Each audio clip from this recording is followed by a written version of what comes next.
নমস্কার। আজকে যে বিষয় নিয়ে একটু আগেই একটা পোস্ট করেছিলাম যে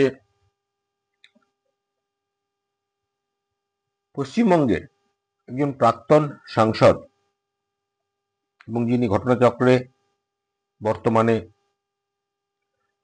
রাজ্যের বিরোধী দলনেতার ভাই দিব্যেন্দু অধিকারী, তিনি গত 18 তারিখে আমাকে একটা লিগ্যাল নোটিশ পাঠিয়েছেন, যেখানে তিনি দাবি করেছেন যে আমার 14 তারিখে মানে গত 14ই নভেম্বরের পোস্ট দ্বারা, যেটা আমি পোস্ট করেছিলাম বিহার নির্বাচনের ফল প্রকাশের দিন,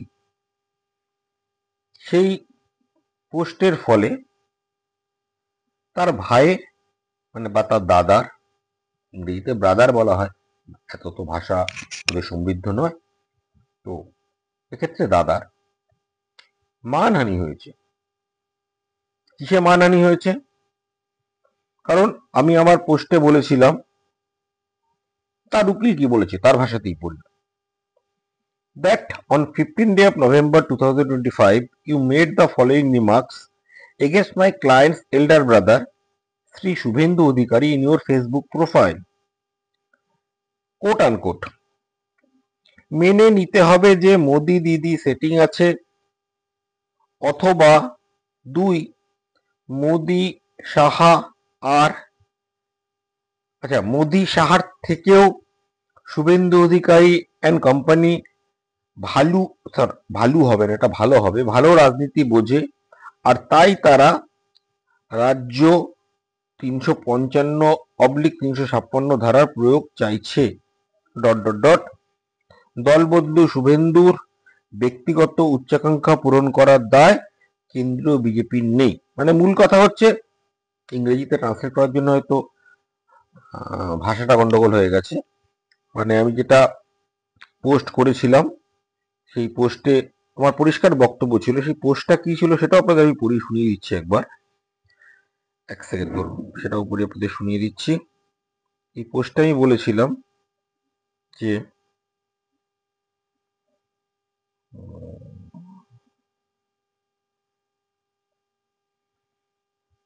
15 বলেছেন উনি, সম্ভবত 14 তারিখে ওটা ছিল, এবং সেখানে আমি স্পষ্ট ভাষায় মেনশন করেছিলাম যে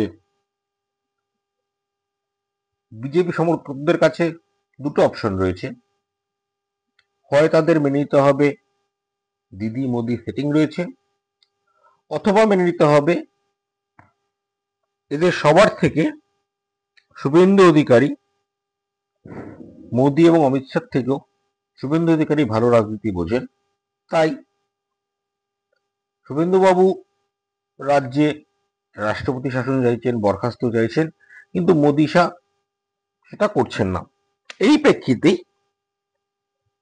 শুভেন্দুবাবুর ভাই দিব্যেন্দু অধিকারী, তিনি প্রাক্তন সাংসদ, তিনি আমাকে 18 তারিখের ডেটে একটা লিগ্যাল নোটিশ পাঠিয়েছেন।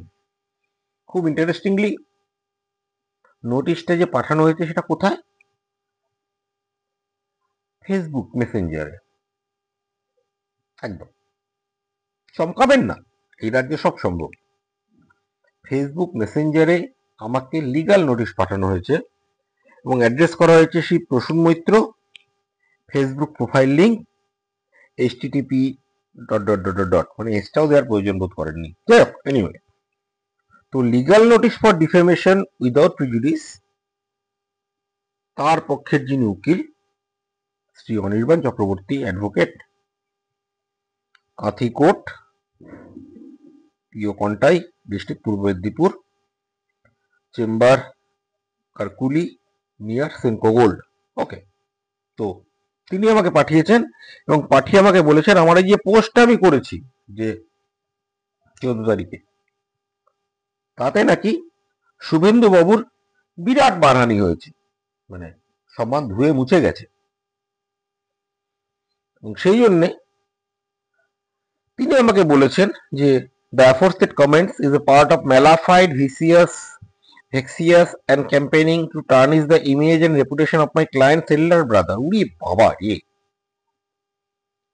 যার মানহানি হচ্ছে তার গরজ নেই, তার বিহাফে তার ভাই আমাকে লিগাল নোটিশ পাঠাচ্ছে যে আমার পোস্টের দ্বারা নাকি তার ভাইয়ের ইমেজ খুব ক্ষতিগ্রস্ত হচ্ছে। সিরিয়াসলি, মানহানির নোটিশ প্রক্সি হয়? আইন খুব একটা ভালো জানি না, তো যাবৎ বাঁচি তাবৎ শিখি। তো যে সো কল ভিকটিম, সে মনে করছে না তার মানহানি হচ্ছে, তার হয়ে এক্ষেত্রে শুভেন্দুবাবুর হয়ে শুভেন্দুবাবুর ভাই মনে করছে তার ভাইয়ের বিরাট মানহানি হয়ে যাচ্ছে, চরিত্র কালিমালিপ্ত হচ্ছে, ইমেজ ক্ষতিগ্রস্ত হচ্ছে, তাই তিনি আমাকে নোটিশ পাঠিয়েছেন। The aforesaid comment is the part of Malafide vicious exercise and campaigning to tarnish the image and reputation of my client's elder brother, Sri Shubhendu Adhikari, coupled with other members of the family of Sri Shishir Adhikari, ex-MP, including my client. By such making disparaging remarks, you have caused disrepute to the BJP party to which my client belongs. Le Baba, শুধু পরিবার নয়, দাদা ভাই নয়, বাবারও সম্মান নষ্ট হচ্ছে আমার পোস্টে, এবং সেখানেই শেষ নয়,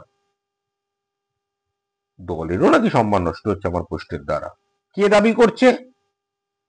প্রাক্তন সাংসদ, এবং যার সম্মান দাবি করা হচ্ছে, হানি হয়েছে বলে দাবি করা হচ্ছে তার ভাই।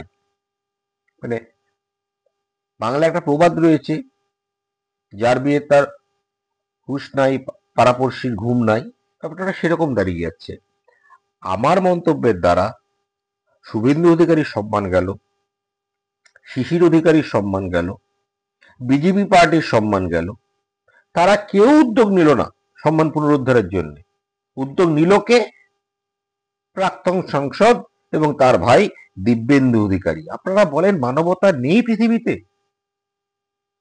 এরপরও আপনারা বলবেন যে মানবতা আজ কোথায়? ভাবুন, মানবতা এখানে রয়েছে। আপনারা বলতেই পারেন যার বিয়ে তার হুঁশ নাই, পাড়াপড়শির ঘুম নাই, কিন্তু মানবতা এখনো বেঁচে রয়েছে। শুভেন্দু অধিকারীর সম্মান, শিশির অধিকারীর সম্মান, বিজেপি পার্টির সম্মান সব রক্ষার দায় নিয়ে কুম্ভ রক্ষা করার জন্যে, মানে বুদিগড় রক্ষা করার জন্য একা কুম্ভ দাঁড়িয়ে রয়েছেন দিব্যেন্দু অধিকারী এবং তার উকিল। ভাবতে পারেন? এরপরও আপনারা ভাবেন পৃথিবীতে ভালো মানুষ এখনো নেই? আপনাদের চিন্তা ভাবনা একটু ব্যক্ত হওয়া দরকার। যাই হোক, পরে বিষয়ে আসি। তারপর তিনি অনেক কিছু বলেছেন যে আমাকে এরপর থেকে therefore in the above perspective I call upon you to immediately cease and desist from making such misleading, unsubstantiated, ill-motivated comments, statements and allegations made by you through your face dash book as mentioned above. face dash bookটা কি? অন্য জিনিস। ফেসবুকটা যে একটাই কথা, কে বোঝাবে অভিভাবককে? যাই হোক, এর আগেও উনি ফেস ড্যাশ বুকই বলেছেন। তোমার ফেস ড্যাশ বুকে as mention above and circular statement in your face dash book seeking Apology for making false statement. In the event if you fail to comply with the notice, you shall render yourself jointly and severally liable to face appropriate civil and criminal proceedings under the relevant provisions of the law at your risk as to cost and consequences. Very good. তার মানে আমি যদি এর থেকে নিজেকে বিরত না রাখি এবং এরকম বলেই যাই, তাহলে তারা দেশের আইন অনুযায়ী যা সঙ্গত সেই অবস্থা নেবে। আমি যেন ফেস ড্যাশ বুকে এই বিষয়ের কোনো কমেন্ট না করি। কিন্তু চোরানা শুনে ধর্মের কাহিনী। 18 তারিখে নোটিশ পাওয়ার পরেও আমি বারবার দেখিয়েছি যে আমার ফেসবুক টাইমলাইন কিভাবে বিজেপি বেঙ্গলের টিউটোরিয়াল হয়ে যাচ্ছে। যারা আগে চ্যাংদোলা করে ফিরে দেওয়ার কথা বলতো, তারাই কিভাবে এখন আমরা ভোট চাই না থেকে আমরা ভোট পাই না থেকে কনভার্টেড হয়েছে। কিন্তু মূল কথা হচ্ছে, যার বিরুদ্ধে অভিযোগ, যার ইমেজ ক্ষতিগ্রস্ত বলে দাবি করা হচ্ছে, বা যাদের, এক্ষেত্রে শুভেন্দু অধিকারী, শিশির অধিকারী এবং বঙ্গ বিজেপি, এদের কেউই কিন্তু আমার বিরুদ্ধে অভিযোগ করছেন না যে তাদের মানহানি হয়েছে বলে, যার কারণে আজকে আমি যখন তার লিগাল রিপ্লাই দিয়েছি, আমার হয়ে আমার অ্যাডভোকেট সুদীপ্ত রয়, তিনি যখন তার নোটিশের উত্তর দিয়েছেন, তিনি এই বিষয়টা খুব স্পষ্ট করে জানতে চেয়েছেন যে শ্রী অধিকারী, দিব্যেন্দু অধিকারী, তার চিঠিতে যে দাবি করেছেন যে আমার ফেস ড্যাশ বুক পোস্টের দ্বারা তার ভাইয়ের সম্মানহানি বা অসম্মান হয়েছে বা মর্যাদা হানি হয়েছে, এই বিষয়টা কি আদৌ মিস্টার শুভেন্দু অধিকারী জানেন? তার কি অনুমতি নেওয়া হয়েছে? তাকে কি জ্ঞাত করা হয়েছে? Has he been made aware of this? Has any explicit consent has been taken regarding sending notice to me? এই প্রশ্ন আজকে আমি তুলেছি এবং আজকে আমি আমার উকিলের দ্বারা তার রিপ্লাই দিয়েছি এবং সেখানে রিপ্লাইয়ের কপি আমি পরে আপনাদের কাছে তুলে ধরবো। ডিউরিং দ্যাট কনভারসেশন আপনারা দেখতে পারবেন যে আমি রিপ্লাইয়ের প্রত্যেকটা পয়েন্ট ধরে ধরে এবং কিভাবে একজন থার্ড পার্টি মানহানির মামলা যে করতে পারেন না সে বিষয়েও তুলে ধরেছি। এই বিষয়ে মহামান্য সর্বোচ্চ আদালতের বিভিন্ন গাইডলাইন রয়েছে, অর্ডার রয়েছে। তা সত্ত্বেও যে মিস অ্যাডভেঞ্চার মিস্টার দিব্যেন্দু অধিকারী তার উকিলকে দিয়ে যে মিস অ্যাডভেঞ্চার করিয়েছেন শুভেন্দু অধিকারীর নাম নিয়ে, কোন শুভেন্দু অধিকারী? যিনি লোক বিধানসভায় বিরোধী দলনেতা। তাহলে একজন বিরোধী দলনেতার ভাই, তার কিছু দায়িত্ব থেকেই যায়। সেই দায়িত্বটা কি লোককে চমকানো ধমকানোর জন্য? একটা সাধারণ নাগরিক তার ফ্রি এক্সপ্রেশনের অধিকারকে তিনি কি চ্যালেঞ্জ করতে চেয়েছেন উকিলের নোটিশ পাঠিয়ে? এই প্রশ্নগুলোই আমি আমার যে লিগাল নোটিশ আজকে পাঠানো হয়েছে, রিপ্লাই দেওয়া হয়েছে, সেখানে তুলেছি যে আমাদের সংবিধান 21 নম্বর ধারায় প্রত্যেক নাগরিককে তার মতামত প্রকাশের অধিকার দেয়, কিন্তু সেই অধিকারটাকেই মিস্টার দিব্যেন্দু অধিকারী তার উকিলের দ্বারা চ্যালেঞ্জ করে নিজের হয়ে না, তার দাদার হয়ে, তার বাবার হয়ে এবং পার্টির হয়ে। এবার প্রশ্ন হচ্ছে, এরা কি তাকে পাওয়ার অফ অ্যাটর্নি দিয়েছেন তাদের হয়ে কাজ করার জন্য? যদি দিয়ে থাকেন তাহলে সেক্ষেত্রে তো পরবর্তী যে পদক্ষেপগুলো সেগুলো সেই অনুযায়ী হবে, কিন্তু যদি না দিয়ে থাকেন তাহলে এই দিব্যেন্দু অধিকারীর গায়ে মানে না আপনি মোড়ল ভূমিকায় অবতীর্ণ হওয়ার কারণটা কি?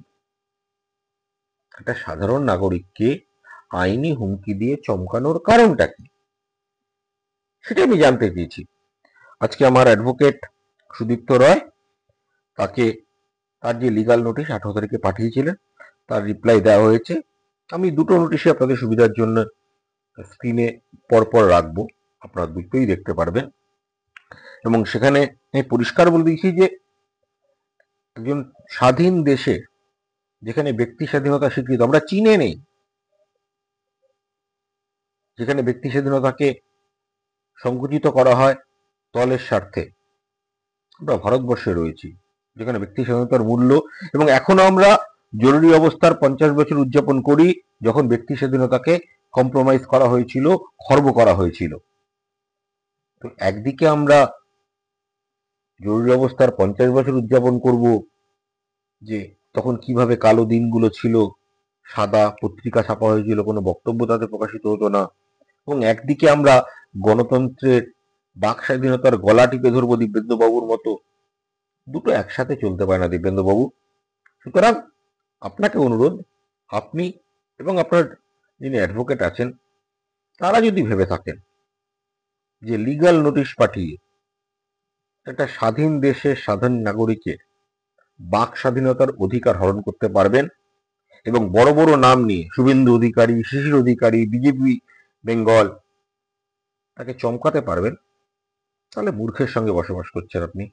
মূর্খের সঙ্গে বসবাস থেকে আপনি মর্তে আসুন, সাধারণভাবে সাধারণ মানুষের সঙ্গে বসবাস করুন, কারণ দেশের আইন সবার জন্য সমান। আপনার যদি মনে হয় আপনার দাদার, আপনার বাবার বা আপনার পার্টির কোনো রকম মানহানি হয়েছে, তো আইন অনুসারে তাদের যথেষ্ট স্বাধীনতা রয়েছে অ্যাপ্রোপ্রিয়েট ফোরামে যাওয়ার এবং উদ্যোগ নেওয়ার। আশা করি আপনি মনে রাখবেন লিগাল নোটিশটা পাওয়ার পরে।